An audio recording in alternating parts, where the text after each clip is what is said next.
오늘 하나님의 말씀은 에베소서 4장 11절에서 16절 말씀입니다. 함께 읽겠습니다.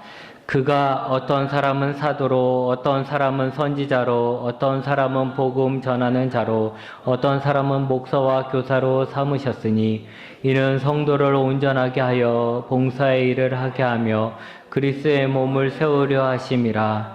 우리가 다 하나님의 아들을 믿는 것과 아는 일에 하나가 되어 온전한 사람을 이루어 그리스도의 장성한 분량이 충만한 데까지 이르리니 이는 우리가 이제부터 어린 아이가 되지 아니하여 사람의 속임수와 간사한 유혹에 빠져 온갖 교훈의 풍조에 밀려 요동하지 않게 하려 함이라.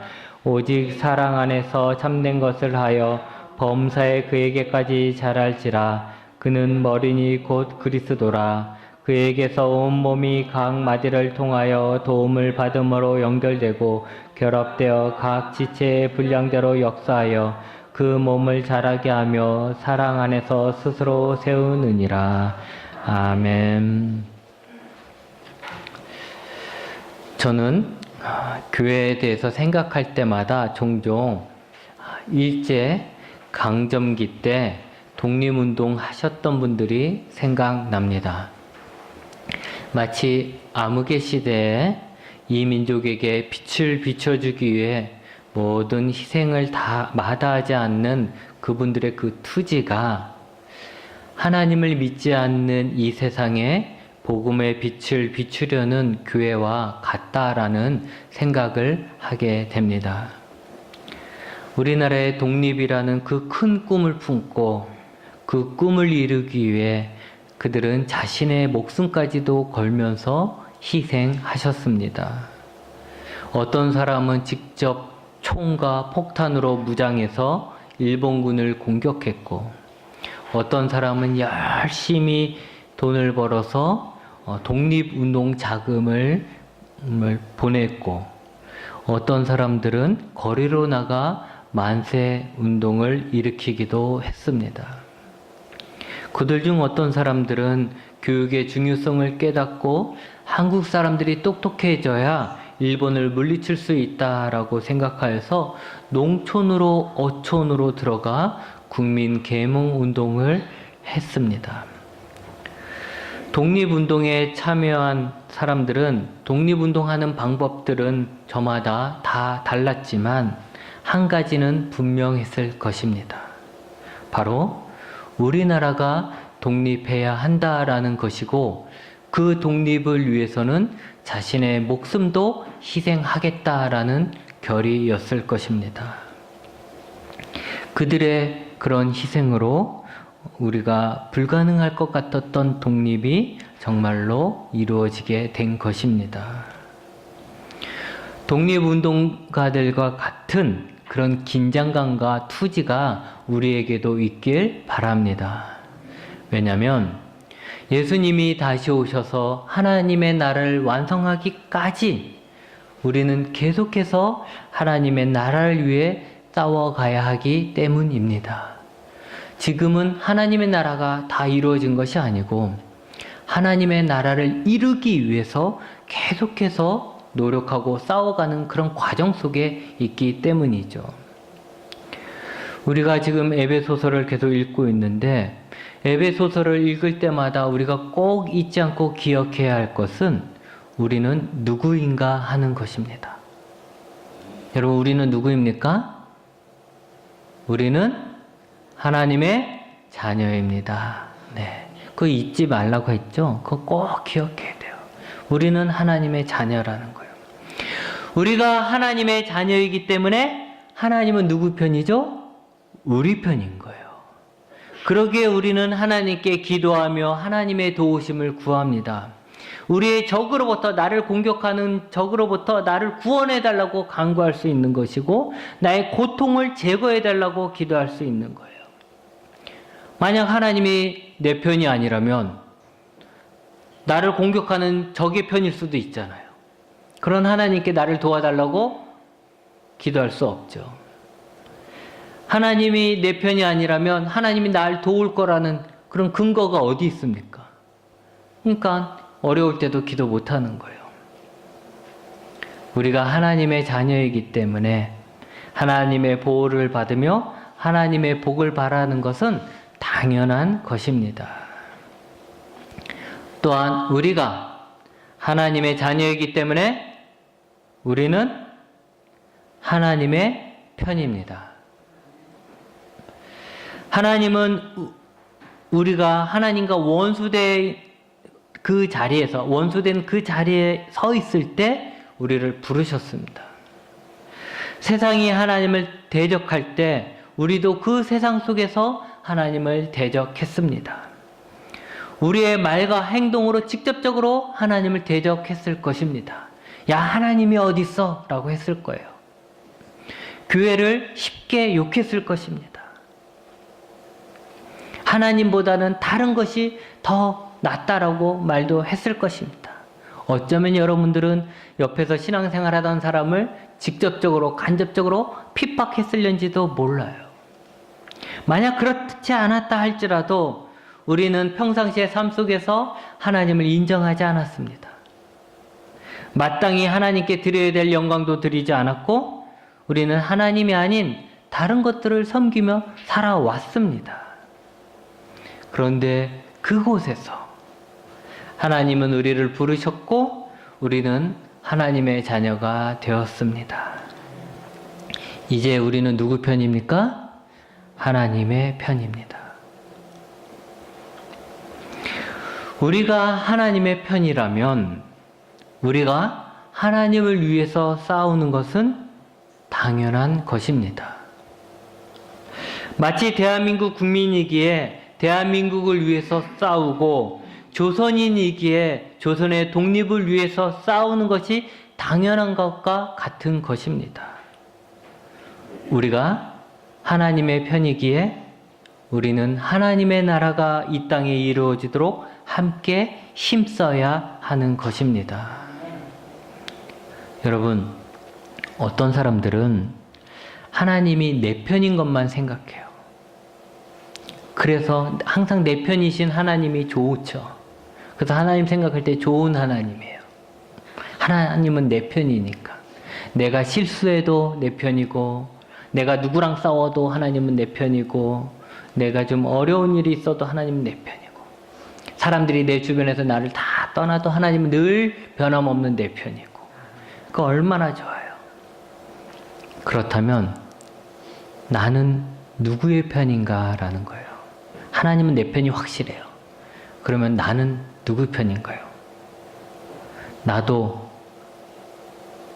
스스럼 없이 하나님의 편입니다 라고 말할 수 있습니까? 교회만 벗어나면 하나님과 교회와 기독교를 비난하는 자들이 많이 있습니다. 그들 앞에서 나는 하나님의 편입니까? 조금만 세상을 들여다보면 하나님의 뜻하고 어긋나는 관습들, 말과 행동들, 풍조들 너무나도 많이 있습니다. 그런 것들 앞에서 나는 하나님의 편에서 그것들을 멀리하고 반대하고 있습니까? 여러분, 믿음과 행위가 서로 반대인 것 같지만 사실 하나인 것과 같이 우리가 하나님의 자녀라는 것은 하나님이 내 편인 것과 같이 내가 하나님의 편이라는 것입니다. 그것은 하나님께로 받은 구원과 하나님을 위한 우리의 헌신은 서로 반대인 것 같지만 사실 하나라는 것입니다.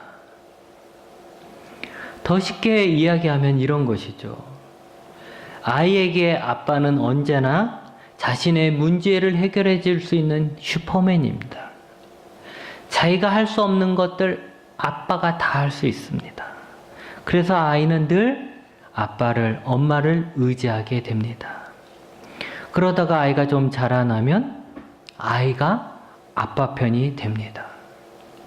누군가가 자신의 부모를 욕하면 아이는 그 부모의 명예를 위해서 싸웁니다. 그런 말 하잖아요. 상사가 나를 욕하는 거 참을 수 있어요. 하지만 나의 부모를 욕하면 참지 못하고 싸우게 되죠. 그것이 당연한 거예요. 마찬가지로 하나님이 우리에게 늘 좋은 분이라고 생각하는 것하고 내가 하나님의 편이 되어 하나님을 위해 싸우는 것은 분리될 수가 없는 것입니다. 하지만 현실은 그렇지 않습니다. 하나님이 내 편이라고 생각하면서도 자신은 하나님의 편이 아닌 것처럼 행동하는 자들이 얼마나 많이 있습니까? 하나님이 내 기도를 안 들어주면 화를 내고 속상해하면서 내가 하나님의 말씀을 듣지 않는 것에 대해서는 대수롭지 않게 생각합니다. 하나님은 나를 위해 죽기까지 하는 것은 당연한 것이고 나는 하나님을 위해서 조금이라도 희생하면 그것을 대단한 것처럼 우쭐거리게 됩니다. 하나님이 나를 위해 뭔가를 해주시기를 날마다 간구하면서 나는 하나님을 위해서 무엇을 할까를 단 하나도 고민하지 않습니다. 왜 이런 일이 생기는 것일까요? 여러 이유가 있겠지만 오늘은 두 가지만 말씀드린다면 먼저는 우리의 신앙이 젖먹이 아이와 같은 신앙이기 때문입니다. 자신만 생각하는 거죠. 나만 중요한 거예요. 여러분 어머니들은 다 젖을 먹였을 거예요. 그 아이에게 젖을 먹이다 보면 아이가 엄마의 젖을 깨물을 때가 있죠. 배고픈데 젖이 안 나오면 아이는 엄마 젖을 깨물어요. 자기 기분 나쁘면 엄마 젖을 빨다가도 깨물어요. 근데 그게 살살 깨무는 게 아니라 어쩔 땐 피가 날 정도로 깨물어요. 이거는 그 아이가, 젖먹이 아이가 자기 욕구가 채워지지 않으면 깨무는 거예요. 엄마가 아플 것이라는 생각 그 아이는 절대 하지 못해요. 오직 자신만 생각하는 거죠. 에이 기분 나빠 깨물고, 아 배고픈데 왜 배가 뭐 안 나와 깨물고, 깨무는 거예요 그냥. 누구나 여기 있는 모두가 젖먹이 아이 때가 있었던 것처럼 신앙에도 나만 생각하는 젖먹이 아이 때가 있습니다. 근데 문제는 그때가 너무 오래 간다는 것이죠. 젖먹이가 1, 2년이면 끝나야죠. 근데 너무 오래 가는 거예요. 또 심지어는 나름대로 잘 성장했다가 다시 젖먹이로 돌아가는 거예요. 여러분은 이제 다 커서 엄마의 젖을 깨물면 엄마가 아플 것이라는 것을 알 것입니다. 그죠? 마찬가지로 우리의 신앙도 나만 생각하다가 이제는 하나님을 생각할 수준이 되어야 하는 것이죠. 하나님의 아픔을 나의 아픔처럼 생각할 수 있는 수준이 되어야 한다는 거예요. 내가 이렇게 하면 하나님은 아프시겠구나. 내가 이렇게 하시면 하나님은 안 좋아하시겠구나. 슬퍼하시겠구나. 이런 부분들의 생각을 할 수 있는 수준으로 올라가야 한다라는 것이죠. 평상시에 나의 말과 행동이, 예배드리는 나의 모습이, 나의 변질되어가는 믿음이 하나님을 아프게 할 것이라고 생각할 수 있어야 하고, 그 하나님이 느낄 만한 아픔을 나도 공감할 수 있어야 하는 것이죠. 하나님의 아픔을 내 아픔처럼 느낄 수 있길 바랍니다. 또 하나의 이유는 하나님의 자녀로서, 내가 하나님의 자녀로서 자신이 무엇을 해야 하는지 모르는 것입니다. 아이를 낳고 아이에게 젖만 먹여서 살리기만 하는 것이 아니라 그 아이가 사람 노릇할 수 있도록 우리는 가르치잖아요. 그래야 그 아이가 젖먹이에서 벗어나서 사람 노릇을 하는 것이죠. 신앙도 마찬가지입니다. 예수님을 믿어 구원받고 하나님의 자녀 되는 것만 아는 거예요. 그것이 전부라고 생각해요. 그러면 끝이라고 생각해요. 그래서 천국 가면 되지 뭐. 이게 끝이라는 거죠. 하나님의 자녀가 되어서 이제 내가 하나님의 자녀가 되었는데 그럼 내가 어떻게 살아야 하는지, 무엇을 위해 살아야 하는지에 대해서는 알지 못합니다. 그러기에 젖먹이를 벗어날 시간이 훨씬 지났음에도 여전히 젖먹이로 살아가는 것입니다. 오늘 우리가 읽은 말씀은 우리가 하나님의 편이 되어서 젖먹이를 벗어나 무엇을 해야 하는지에 대해서 우리에게 가르쳐주고 있습니다. 그것은 한마디로 말하면 그리스도의 몸을 세우라는 것입니다. 한번 따라해 볼까요? 그리스도의 몸을 세우라. 그리스도의 몸을 세우라. 에베소서를 통해 하나님은 유대인이나 이방인이나 상관없이 그 모두를 예수 그리스도 안에서 하나 되게 하셔서 세상을 향한 교회로 부르셨습니다. 그 교회를 그리스도의 몸이라고 할 때 우리는 그 몸에 붙어있는 지체들입니다. 그러기에 하나님의 부르심에 합당한 삶은 우리가 속하게 된 몸인 이 교회를 세우는 것입니다. 예수님은 구원받은 자들에게 은사를 주시고 직분을 주십니다. 그 이유는 그 은사와 직분으로 교회를 세우라는 것입니다. 12절에 이는 성도를 온전하게 하여 봉사의 일을 하게 하며 그리스도 몸을 세우려 하심이라고 하셨습니다. 여러분이나 저나 하나님의 자녀된 우리는 온전해져야 합니다.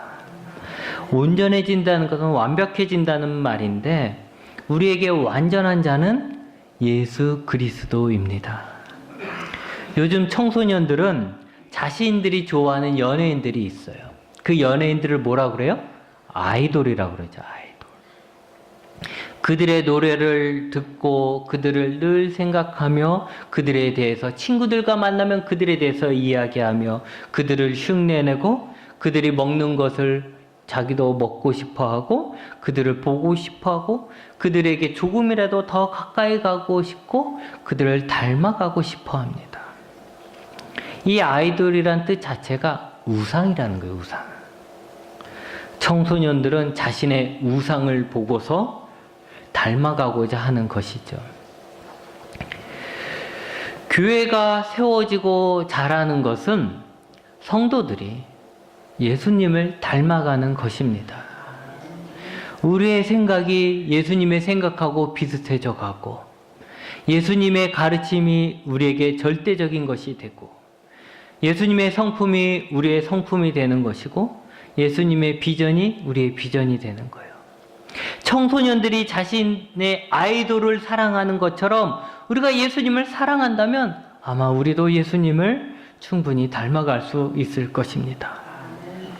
다른 점이 있다면 청소년의 마음은 잠깐이지만 우리는 죽을 때까지 예수님을 향해서 자라가는 것입니다. 어느 날 반짝이 아니에요. 죽을 때까지. 10년 전에 나는 그랬는데 지금의 나는 안 그래. 아니에요. 10년 전에 나도 내가 그랬던 것처럼 지금의 나도 계속해서 예수님을 닮아가야 하는 것이죠. 예수님의 성품이 성령님으로 인해 내 안에서 발견되어야 합니다. 나에게서 예수님의 향기가 점점점 짙어져 가야 합니다. 우리가 예수님은 아니지만 예수님을 믿지 않는 자들이 우리를 통해서 예수님을 생각할 수 있도록 우리가 예수님의 형상으로 점점점 더 비슷하게 만들어져 가야 합니다. 우리가 건강하면, 우리가 신앙으로 건강하면 우리가 속한 교회도 건강해지는 것이죠. 우리는 그렇게 교회를 세워가는 것입니다. 또한 봉사를 해야 합니다. 봉사는 식사 시중을 드는 것에 대해 것에요. 식사 시중을 드는 그 단어의 뜻을 갖고 있습니다. 그러기에 봉사는 겸손한 마음으로 다른 사람을 섬기는 것입니다. 어떤 사람들은 이렇게 생각해요. 신앙에 있어서 믿음은 필수라면 봉사는 선택이다. 그러나 그렇지 않습니다. 잘못된 거예요. 행위 없는 믿음이 가짜인 것처럼 봉사 없는 믿음은 병든 믿음입니다. 제가 신학생일 때 어느 제자 훈련으로 유명한 목사님이 학교 채플 시간에서 이런 말씀을 하셨습니다. 그가 개척할 당시 대학생들을 데리고 개척을 했답니다. 서울에서. 그래서 그들은 그 목사님은 그 대학생 성도들에게 열심히 성경 공부를 가르쳤어요. 그 당시에 교인들이 뭐 대학생이니까 지적 수준이 높잖아요. 그러니까 성경 공부를 잘 따라왔어요. 오랜 세월 동안 강도 높은 성경 공부를 계속했는데 나중에 보니까 그들의 머리만 컸지 그 신앙은 잘하지 않았다는 거예요. 그래서 나중에 깨달은 것은 봉사가 없는 성경 공부, 섬김이 없는 성경 공부는 위험하고 교회를 세우는 것이 아니라 교회를 무너지게 한다라는 것이에요. 그분이 그렇게 우리들 앞에서 이야기하셨어요. 여러분, 봉사는 선택이 아니라 필수입니다. 우리 몸을 보십시오. 우리 몸에 붙어있는 지체 중에 자기 자신만을 위해 존재하는 게 있습니까? 손이 말하는 거예요. 손은 발을 닦아주지 않나요? 발을 닦아주죠. 누가 머리를 때리려고 하면 손이 가서 막지 않나요? 막아요.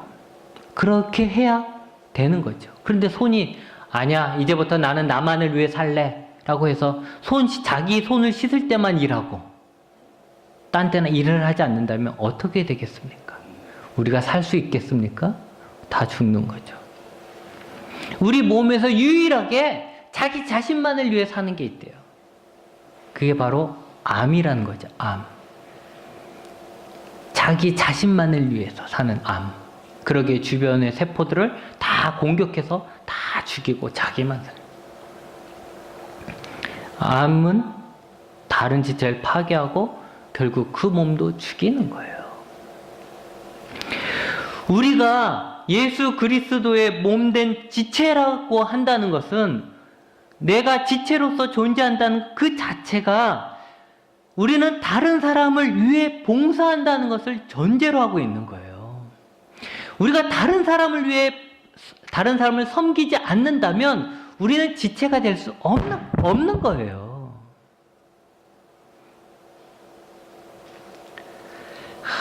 사람들은 작은 교회 오기를 꺼리죠. 제가 개척할 때 좀 순진한 생각을 했었어요, 사실은. 그래, 내가 교회를 개척하면 믿음 좋은 사람들 중에 교회를 섬기고 싶은, 열심히 섬기고 싶은 분들이 함께 동참할지도 몰라. 오고 가다가 그런 교회, 우리 개척교회를 보고 함께 와서 동역합시다 할 수 있는 사람들이 있을지 몰라 라고 생각을 했는데 개척을 하고 보니까 한 명도 없더라고요. 오히려 사람들은 작은 교회 오길 꺼린대요. 그 이유가 무엇이냐? 내가 작은 교회 가면 저기 봉사할 사람들이 없으니까 내가 가면 봉사하게 된다.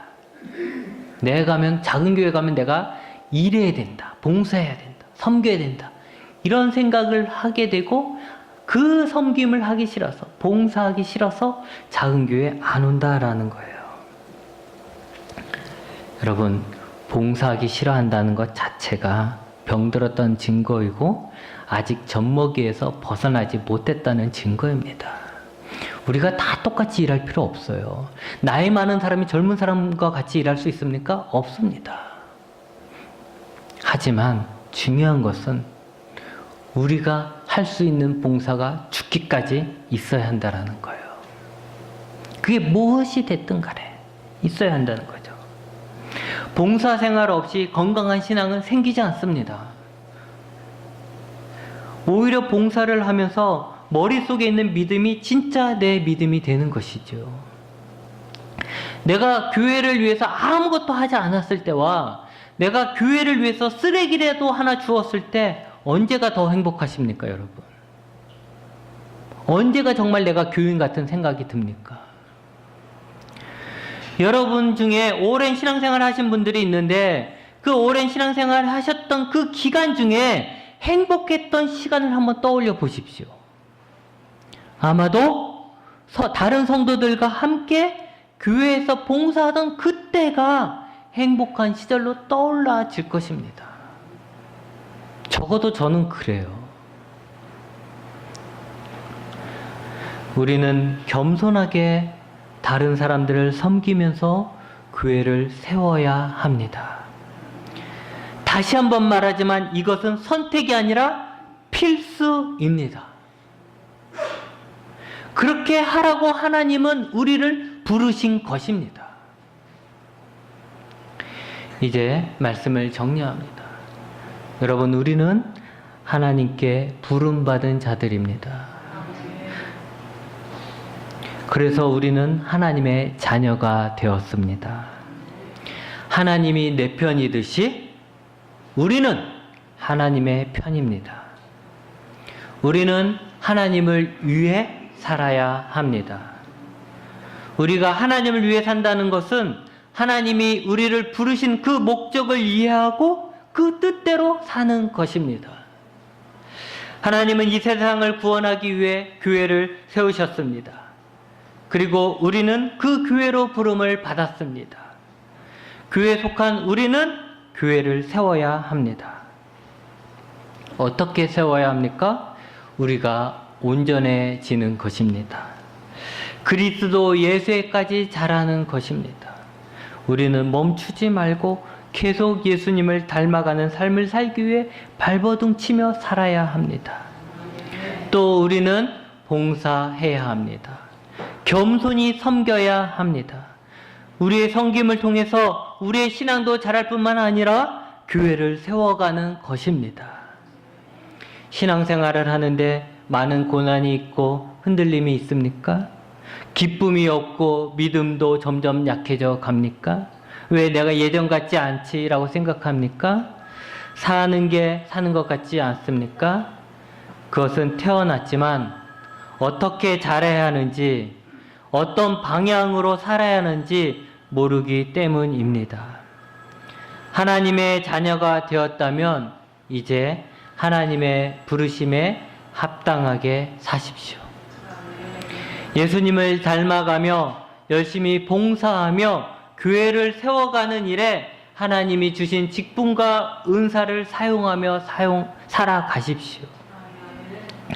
믿지 않는 자들이 여러분을 보면서 교회를 위해 사는 사람이라고 생각할 정도로 저는 교회밖에 몰라 라고 말할 정도로 예수 그리스도의 몸인 교회를 사랑하고 교회를 세우기 위해 살아가십시오.